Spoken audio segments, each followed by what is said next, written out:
pessoal, beleza? Léo Adventure na área de novo aí, com mais um videozinho aí semanal. Galera, hoje eu tô querendo fazer um vídeo em homenagem a um canal do YouTube que pra mim é o melhor canal do YouTube, tá? Que é o do professor Eustáquio Presley, tá? Na verdade Presley é porque ele canta a música do Elvis lá, pô, aí fica show de bola. Na verdade no canal dele é Eustáquio 544, mas parece que ele mudou lá o nome, né? Antigamente era Eustáquio 544. Aí como as pessoas ficavam chamando ele de Elvis Presley, porque ele, pô, canta parecido, eu gosto pra caramba.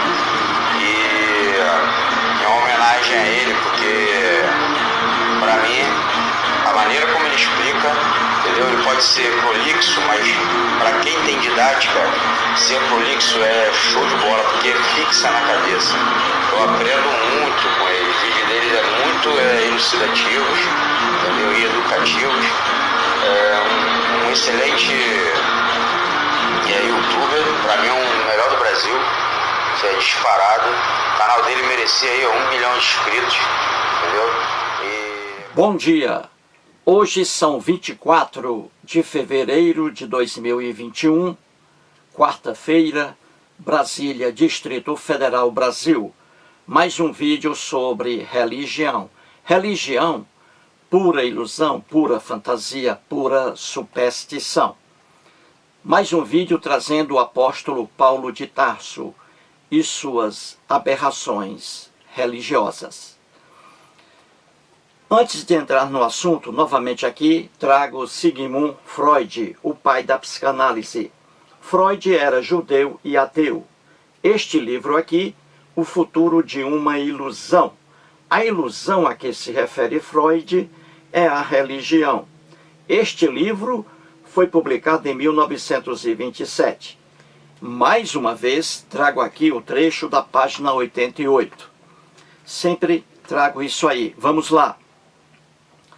Diz o Freud, nenhum homem racional se comportará tão levianamente em outros assuntos, nem se contentará com fundamentações tão miseráveis para seus juízos, para sua tomada de partido. Ele se permite isso apenas em relação às coisas mais elevadas e mais sagradas. Então aí, como sempre eu digo aqui, o Freud diz que o homem racional só se contenta com fundamentações lógicas, fundamentações convincentes, fundamentações racionais para seus pontos de vista. Agora, quando esse homem entra numa religião, numa igreja, numa seita, aí esse homem, como ele vive uma ilusão, aí ele passa a se contentar com fundamentações miseráveis para seus pontos de vista.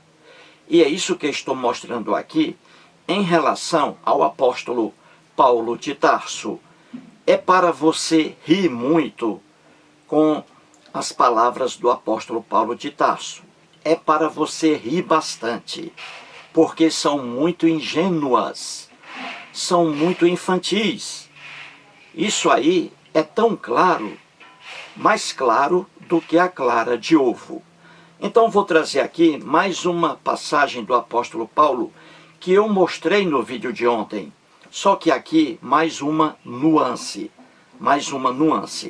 Então trago aqui novamente o livro da teóloga, doutora em teologia, Uta Hanke Heinemann.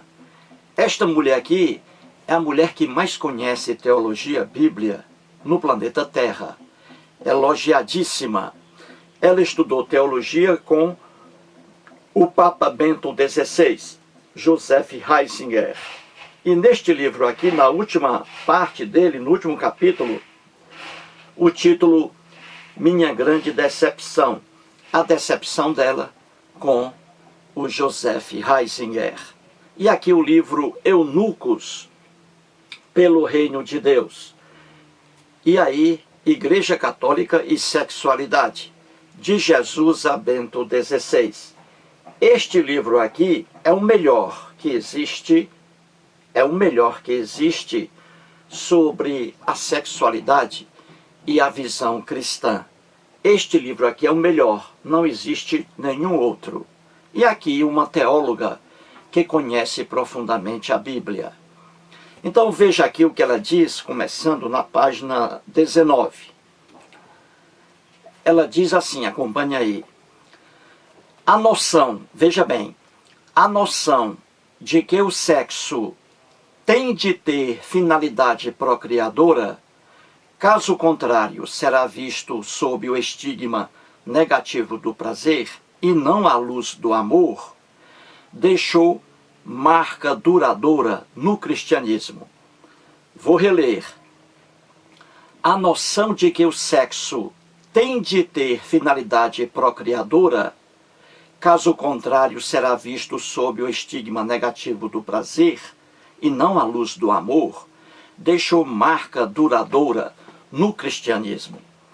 É o que eu sempre digo aqui, quem estuda com profundidade o cristianismo, vê muito bem que essa teologia, a teologia cristã, ela condena o prazer sexual, condena o orgasmo.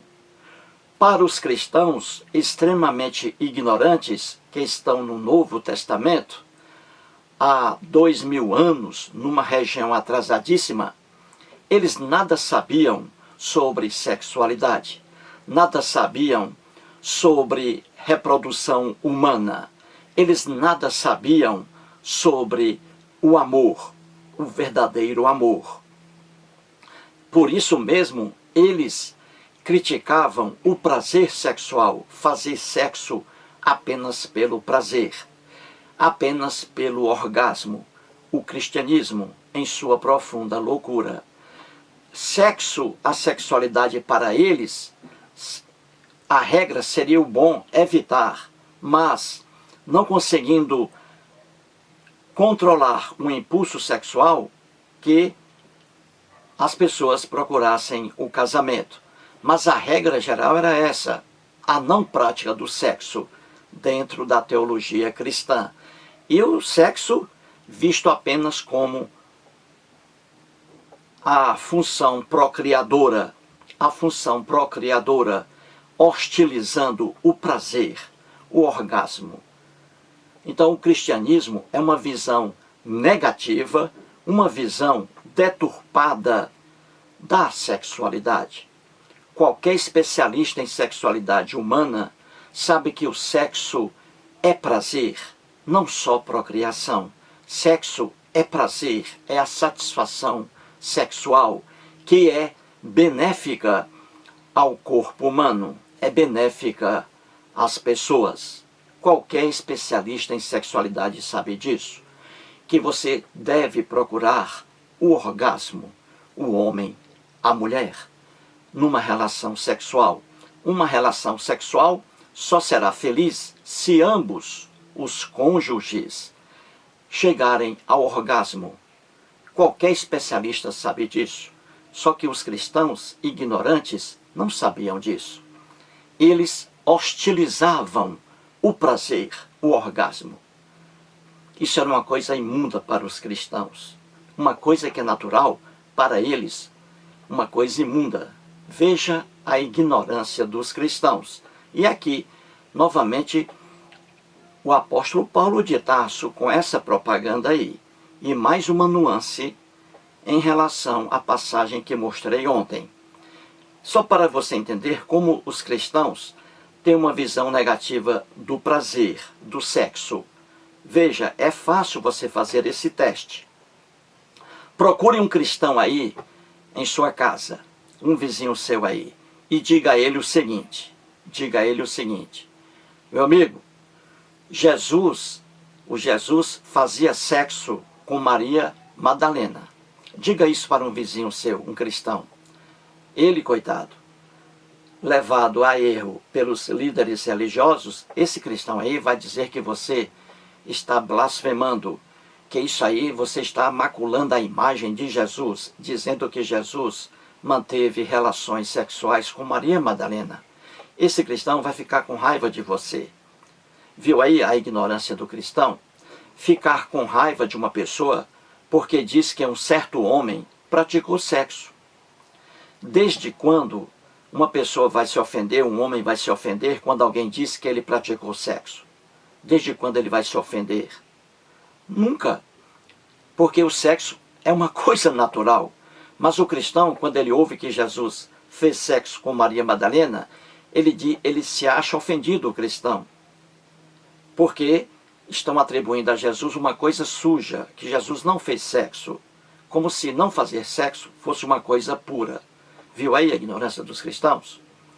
Na verdade, o Jesus das narrativas lendárias, dos 4 evangelhos que estão no Novo Testamento, Jesus não fez sexo com Maria Madalena alguma, nem em textos fora do Novo Testamento. Jesus algum fez sexo com Maria Madalena, porque o texto foi preparado para isso. Como os cristãos viam o sexo, o prazer sexual, como uma coisa imunda, então eles não colocaram sexo aí na vida de Jesus, entendeu? Outro exemplo aqui, aí com seu vizinho, pergunte a ele o seguinte, diga a ele o seguinte, que Maria, mãe de Jesus, fez sexo. Veja bem, Maria, mãe de Jesus, fez sexo. Pergunte a um cristão vizinho seu.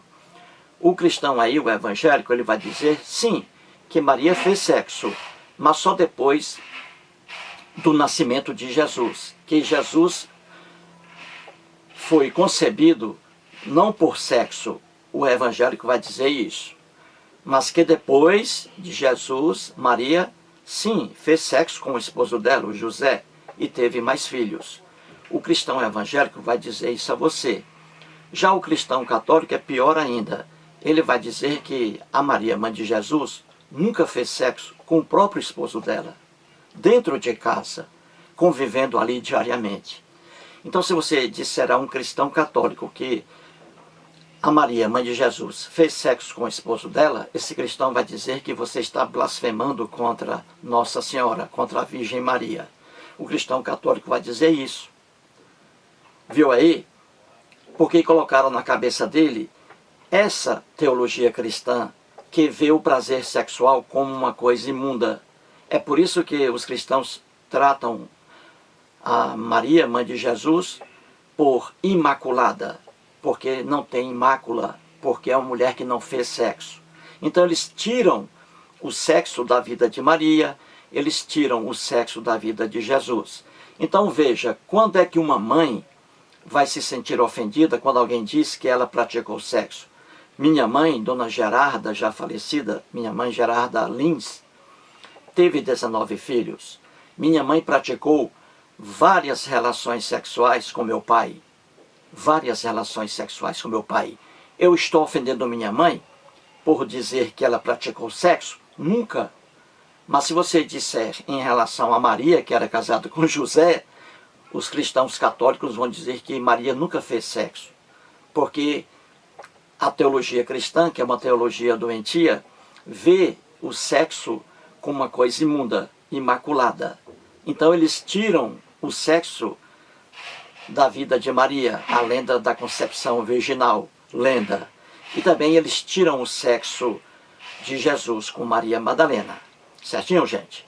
Então, Jesus nunca fez sexo com Maria Madalena. Olhando os textos que estão nos 4 evangelhos, nunca. E fora dos evangelhos também. Mas eu estou aqui fazendo apenas essa observação para você perceber que o sexo é uma mácula, uma coisa nojenta. E aí a hostilidade do cristianismo ao prazer sexual, entendeu? É isso aqui. Então vamos aqui mostrar mais uma passagem que está aqui do apóstolo Paulo de Tarso. Eu mostrei essas passagens ontem, mas só que em relação a um tema.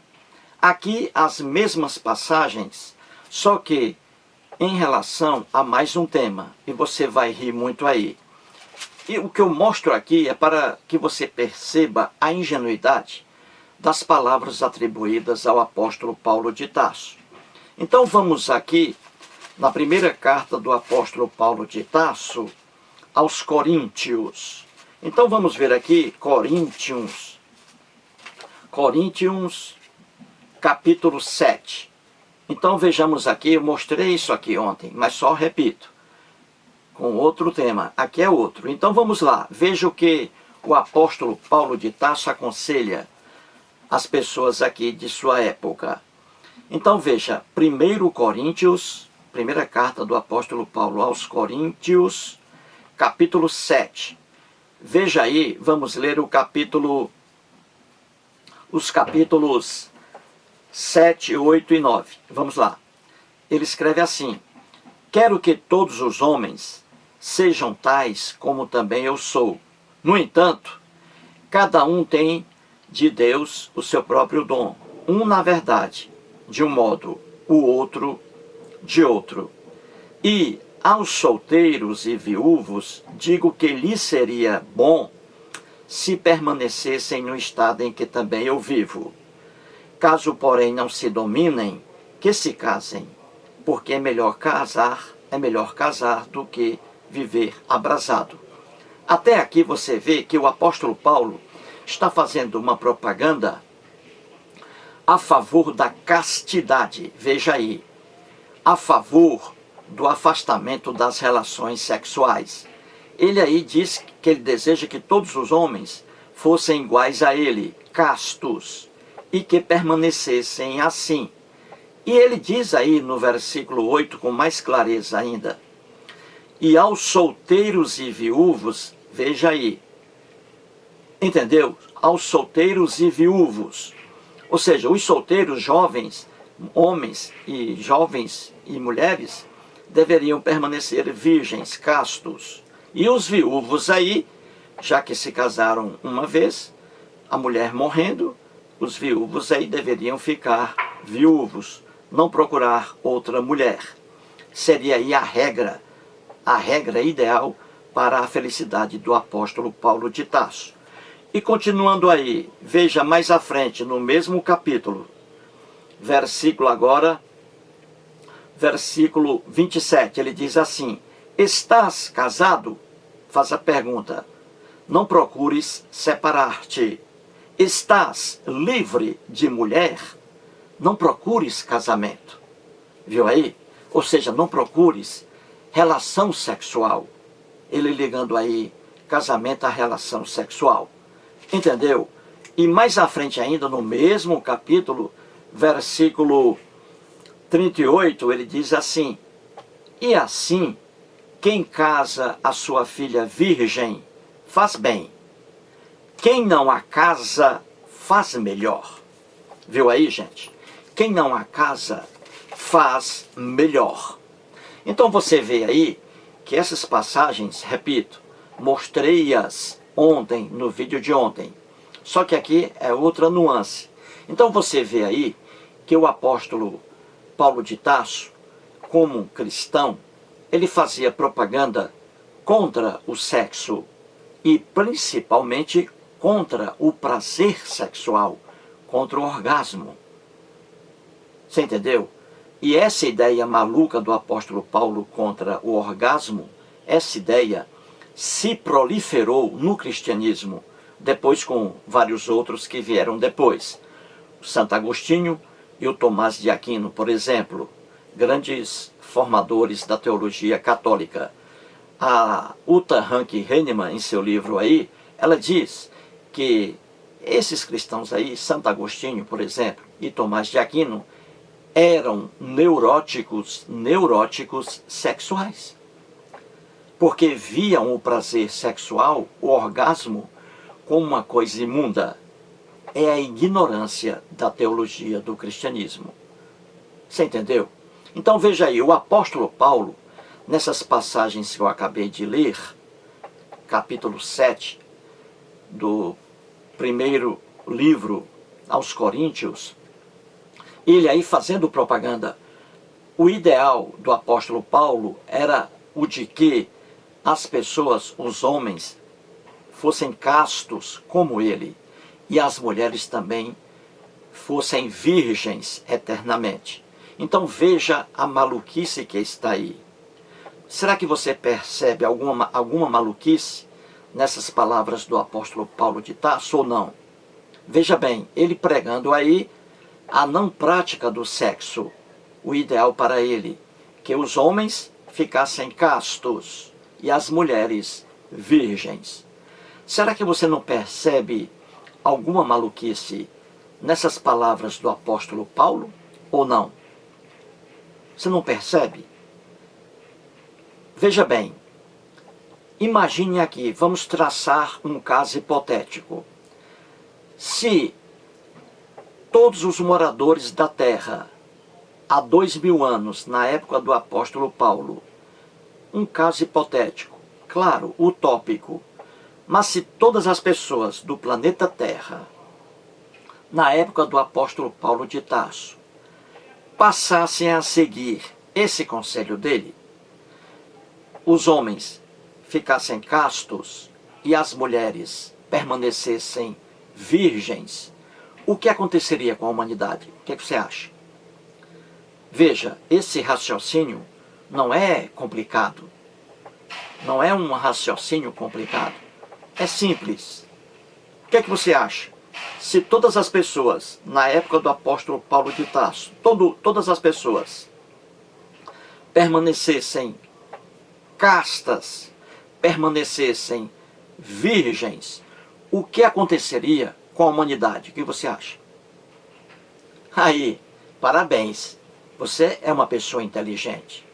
Você é uma pessoa inteligente. Parabéns.